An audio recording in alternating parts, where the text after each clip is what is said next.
These allegations were made by Deirdre, the young girl who was assessed by the child sexual abuse team following the 2007 allegations, and who was left in the care of the foster family in the intervening years. The latest allegations were against the same family member named by the other foster child. You certainly would have to consider whether it was safe to leave the children there. You've taken the decision previously that it is. Now you'd have to really question that. A Garda investigation got underway and Deirdre was removed from the foster home. A month later, it was decided to also seek an alternative placement for Daniel. But it would be months before that happened. Despite the serious nature of the allegations and the decision to remove him, Daniel was not referred for an assessment at this stage. It doesn't make sense not to screen him. Even if you may think the risk is low, in those circumstances, he should be screened. He's living there, he's in the care of the state. We have a duty of care to him.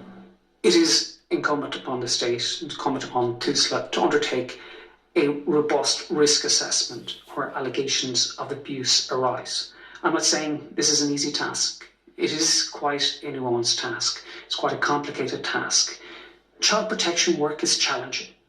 But one thing that should be clear is that where there is a risk to a child, that risk should be dealt with in a manner that is speedy, that is fair to all parties, but that most importantly secures the child's welfare. The HSE again failed to inform Daniel's birth mother Gráinne about the latest abuse allegations in a timely manner. In fact, she was only told about them by a HSE staff member nearly 5 months later. I asked her, why is she only just telling me now? I can't describe how it feels for you to hear that your son is at risk, was left at risk. I couldn't understand why they'd left him in that placement from the time that the little girl made these allegations, and that they were only just telling me now. Almost 5 months after the decision was first made to remove Daniel from the foster home, minutes of a HSE teleconference show that they were still discussing his move. They state that while it was felt Daniel was in a safe position, it was agreed that the most favourable option was for him to be removed, as the HSE no longer had confidence in the placement.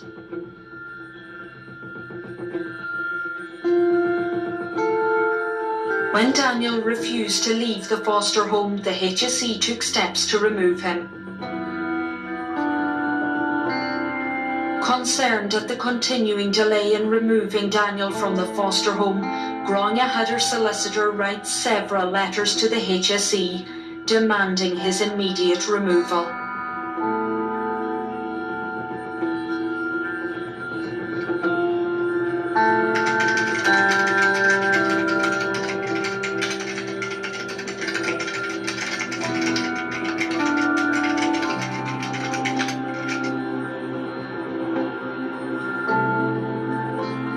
If you choose to take a child out, then you have to take them out speedily. It doesn't have to be done overnight, but it certainly shouldn't take a year. A year is a very long time in the life of a child in foster care. The urgency with which all child abuse cases are dealt with is critical to the welfare of the children involved, according to Dr. Jeffrey Shannon. There is no place